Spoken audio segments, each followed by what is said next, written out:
Hello, my name is Mildred Towns.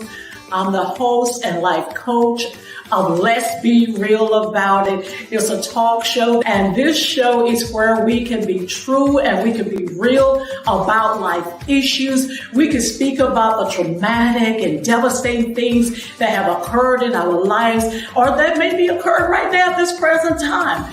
We will talk with people from all races, all cultures, all religions, all nationalities, because hurt, pain, devastation, and traumatic experience has the ability to affect us all. It doesn't care. It crosses boundaries. It has no respect to person. So nobody is exempt from it. So it's time that we face the truth. It's time that we be real about the truth. It's time that we face life and stop passing the buck, as it say, or the buck, as it say. It's time to stop pointing the finger. It's time to be real. It's time to be real about what's happening in your life. It's time to be real about the issues in your life, because I know you, like me, want to be delivered and want to be set free and healed. And this is your opportunity. So let's be real about life. Let's be real about what's happening in your life. Let's be real about the life situations. God bless.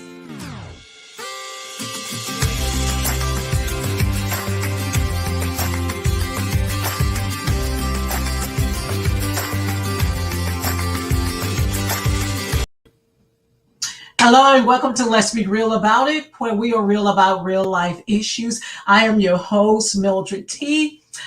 This is a no holds barred zone. Therefore, some of the contents of the show may be offensive to some, but that is not the intent of the show. I want to introduce you to my book. My book is Truth, My Closet Secrets Revealed. Please order my book. It's my life story. You want to hear some of the crazy things that I went through in my life, please order the book. And please don't copy what I did. Please don't copy the things that I did. Crazy stuff in my life. But and also a cry from the wound. Any woman of childbearing age that may be thinking about having an abortion, please contact me to get a copy of the brochure and a copy of my book to hear my story about the abortions. So that you don't make mistakes that I made. You can email me at iheartministries@gmail.com, and we will give you the information on how to get the book as well as the brochure. And I do want to thank my sponsors who help support the show, J&K Style Grill. Right here in Virginia Beach, Zion City of Deliverance, and our anonymous sponsor. Thank you all for blessing the show. And if you want to be a blessing to the show, or if the show has been a blessing to you, please email us at iheartministries@gmail.com, and we will let you know how you can support the ministry. So are y'all ready for part 2? My God, I'm ready for part 2. I just want to thank my guest, my special guest, Bernard Hurd, for coming back for part 2 and being a part of the show. And the topic is no longer a slave to alcohol and drugs. Bernard, welcome back to part 2. Hi, Mildred. How you doing? I'm well. Welcome back to part 2. Yes. So I want you to go ahead and just tell us a little bit about yourself. Okay, I'm like I said before, my name is Bernard, from a small town in Georgia. It's been a ride. God blessed me all the way, and I just want to kind of share a little bit of my story. It's a story filled with hopeful situations. God is amazing, and people need to know. He's with you every step of the way, and he's been with me from day one. People were praying for me, and those same prayers, 66 years ago, them same prayers, they still hold tough. So, I'm one of the people that they get to even talk about it. So many people didn't make it.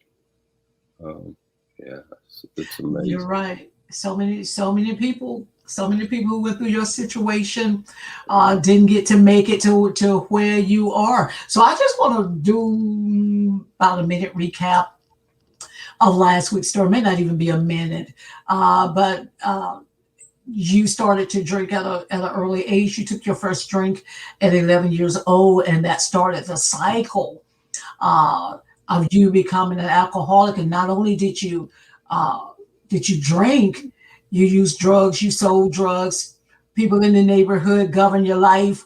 Basically, as a child, your mother worked uh, long hours, and so therefore you and your sister were left to fend basically for yourself. And so you took up traits from I guess good traits from good people, bad traits from bad people in the neighborhood, and so your life will basically govern.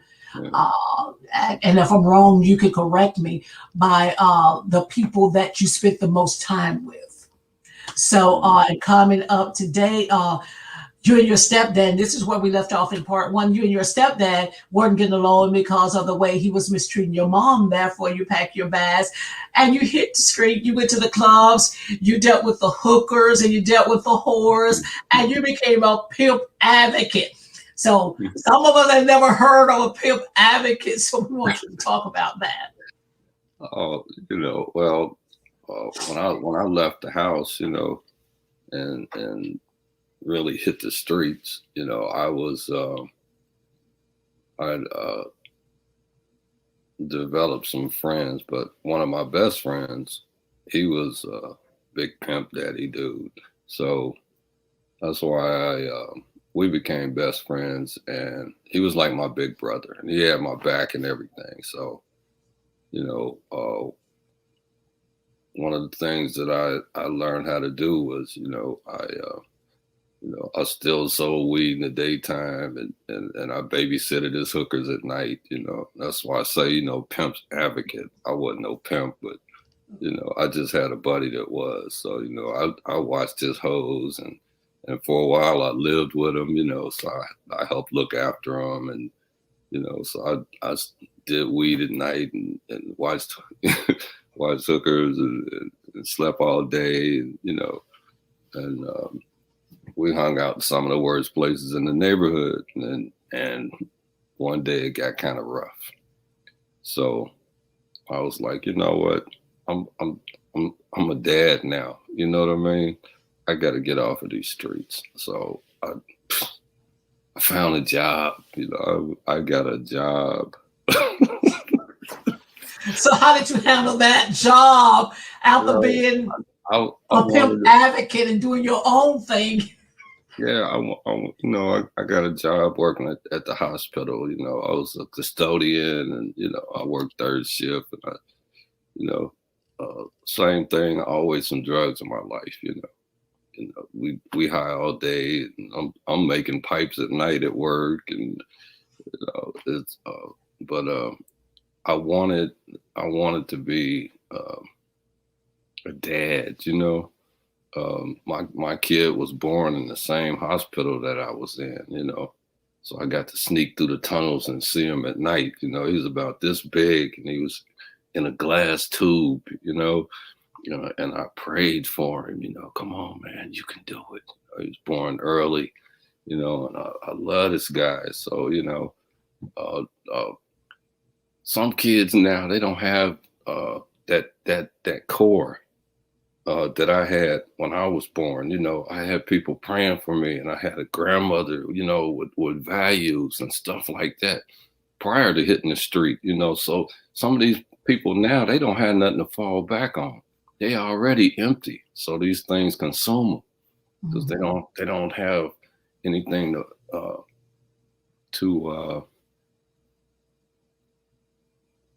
kind of alleviate that pressure from the outside. If you don't have something on the inside, which is your spirit, if you don't have that, this world outside can crush you. And fortunately for me, I had something inside that kind of balanced all these things that were going on outside. So I was blessed again. God gave me a job, and I got to look out for my son, and I got an apartment, and I thought I was doing the thing as a dad. things got rough with me and his mom, so she moved back home, and she took my kid. She wanted to improve her education, and I wanted to watch him, but I didn't want to give him back, so she took him and he left. They left, so it crushed me, Naturally, to kill the pain, the first thing I did was increase my drug habits. This is what I did to kill the pain. So I was on that job for about 2 years, so I did good, and I got fired. Because you were getting high on the job? I was doing the job. My boss got mad at me because his girlfriend liked me, and he set me up, and they caught me sleeping, and they fired me. So you can't sleep on a job. I was sleep. So, but you got but you talked about you got married, and briefly talk about this because we want to talk about your recovery.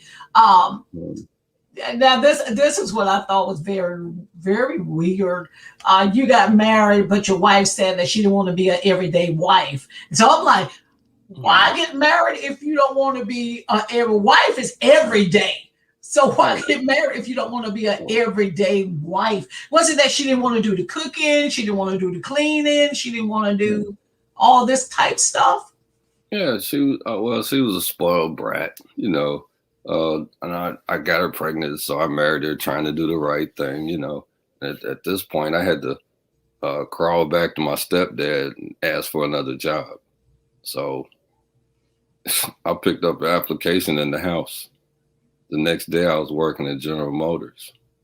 That one day turned into 15 years, So one more time I was blessed. I had one of the best jobs in the city. So I'm a functioning alcoholic. I went in there every day high off of something, that was my norm. I got married because one more time I was trying to do the right thing. So my kids will never sleep in an apartment again. So I bought a house. 27 years old, I got my first house. I was blessed, and my wife, she wanted to be my wife when she wanted to. She wouldn't come home. I had this big old house, back in the woods. I don't know if she was scared of the house or whatever, but she stayed with her mom, and because it was convenient, for her job, and she showed up when she got ready. So that's why I said you can't be my wife when you get ready. I'm doing everything I thought I was supposed to do as a dad. So I'm going over to mom's house to see my kids. You know what I mean? And she show up every now and then mad at me. We get into a fight because by now I got a girlfriend. So my wife's pregnant, my girlfriend's pregnant, then my wife got pregnant, then my girlfriend got pregnant. Okay, now I'm on six kids. You know what I mean? I'm just same situations over and over, expecting different results. Mm-hmm. But I'm high through the whole thing.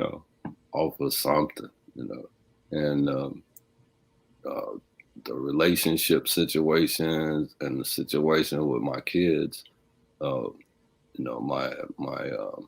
addiction escalated, around the 80s when the crack trade came in. I went from selling it to being my best customer. And all of the things that I had acquired slowly faded away. Friendships.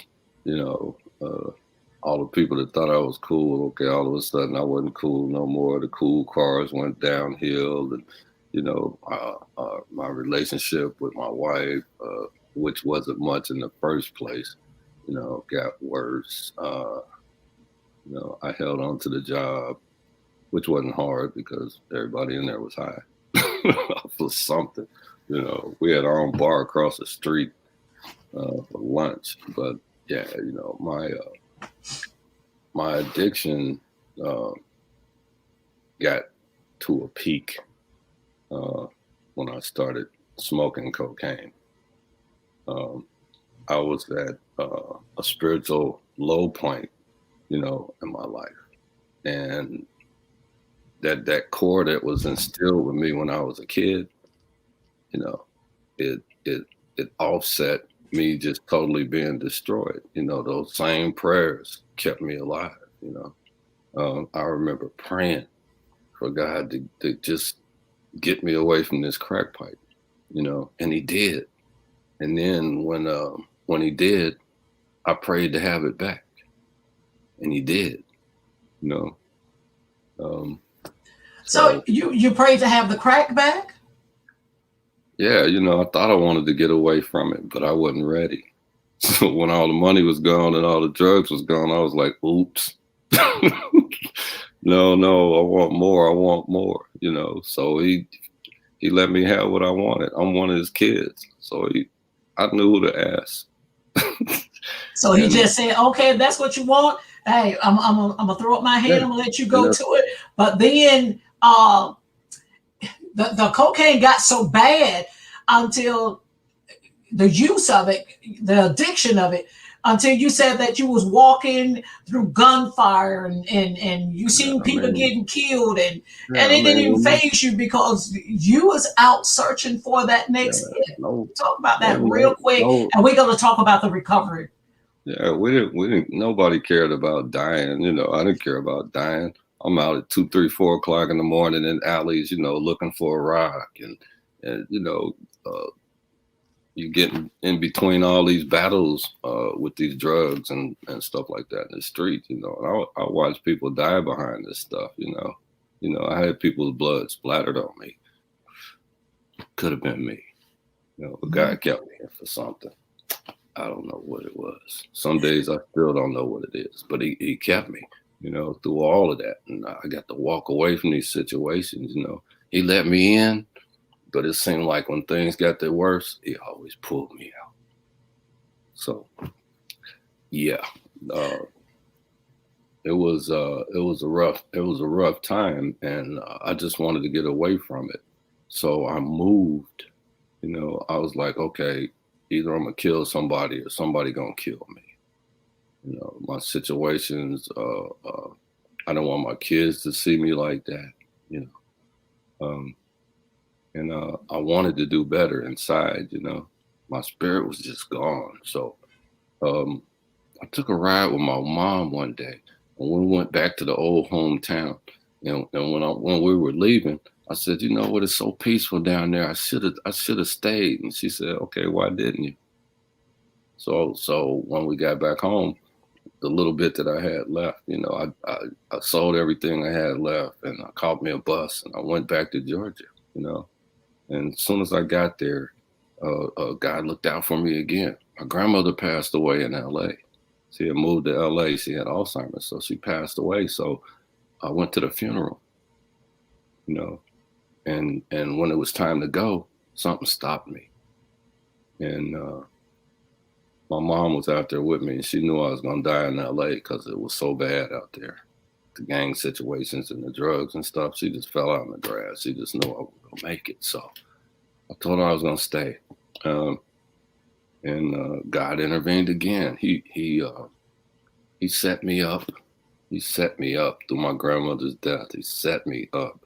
A year later, I'm working at American Airlines. I had an application. I was too toe up to even put it in the mailbox. And even to get the application, I had to go around the airport, and the lady stopped me. Nobody would give me one. And she told me to mail this in, and they mailed one back. And I stuck it in the mailbox. And 3 weeks later, I was working at the airport. So it was, I wasn't there that long, but I was still using. I'm driving to work, and I'm locking myself in bathrooms, and I got a straight shooter, and I'm sneaking hits in between cleaning bathrooms. And one day I didn't go to work, and the guy told me, look, I was going to fire you. And I told him the truth because I knew he was going to fire me. He said, because you told me the truth, I'm going to give you another chance. And he didn't fire me. And I promised him that when I got in the union, that I would give me some help. So I did. I called them up. They said, hey, I said, I got a drug problem. Job ain't going to do me no good. So if I can't get some help, then I might as well quit. So they said, no. Call us back in 5 minutes. They called me back in 5 minutes. They said, we got a place we want you to go to. It's called Promises. It's a rehab center. And I was like, okay. They said, I want you to drive over there. I said, no, I don't want to take my car. I might leave. They picked me up in a van and they took me there. It's a 30-day program. And this place saved my life. When I walked in there, I was ready, and I asked God, if you get me in there this time, I promise you. And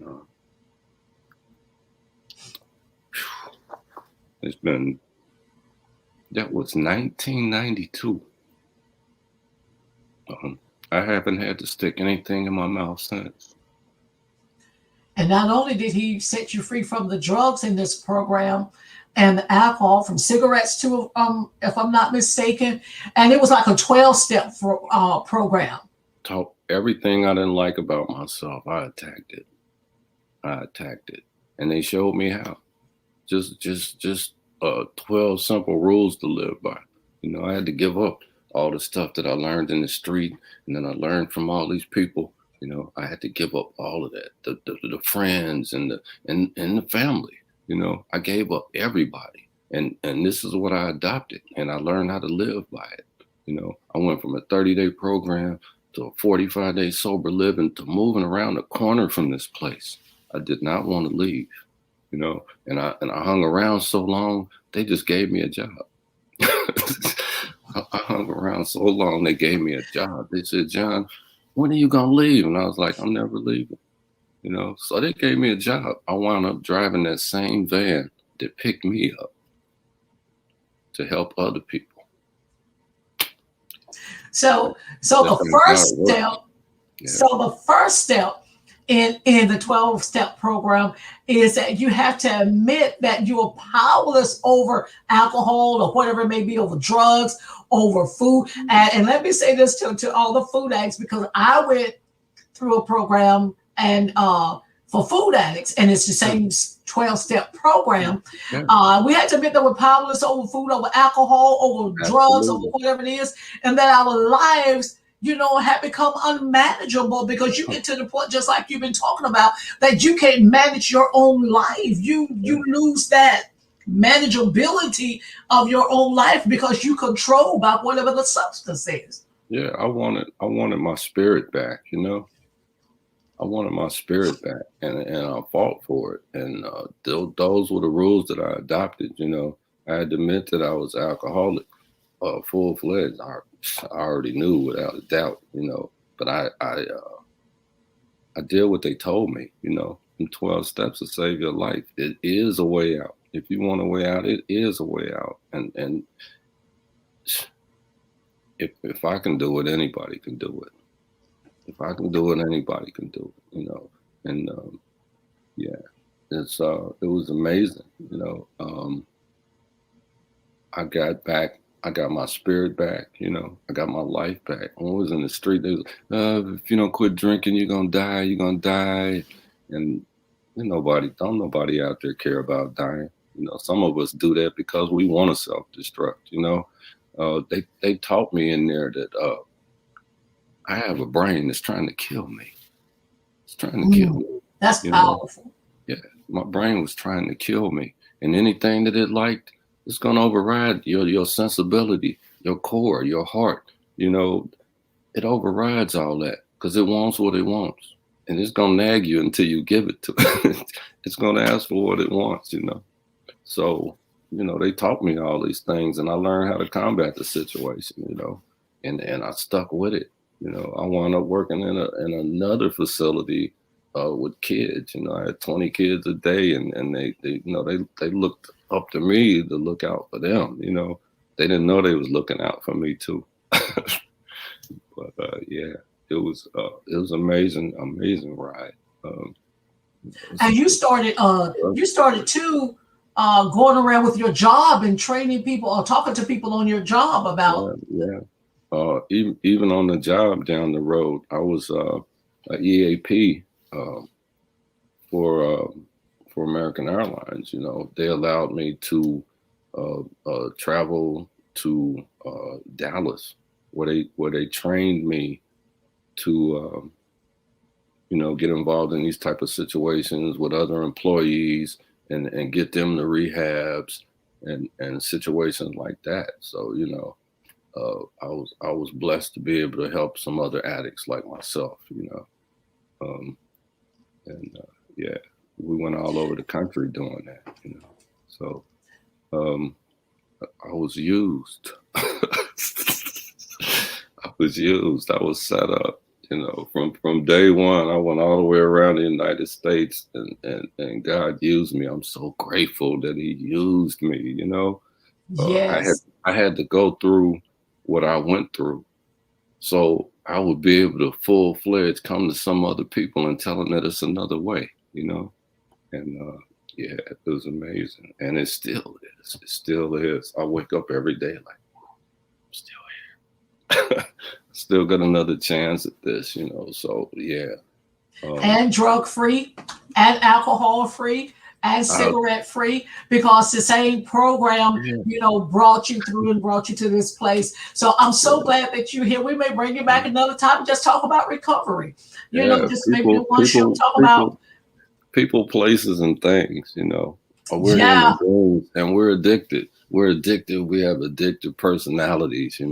So we got to learn how to combat them things. So and it's the same. We can wake up happy, joyous, and free. Yes. Yeah. And it's the same with food too, Bernard. Absolutely. Being a food addict. A lot of people don't know that they're a food addict because like you say, that brain telling me, and this is what we do as food addicts. Well, I'm gonna go ahead and eat this because just to get it out of me. I'm gonna go ahead and eat it. I'm gonna start my diet on Monday. But we start that diet on Monday. By Wednesday, the diet gone. The diet gone. Hey, that's Mildred's story. By Wednesday, the diet gone. So there's a lot of people that you need to help that suffer with food addiction. Yes, because it's all the same thing.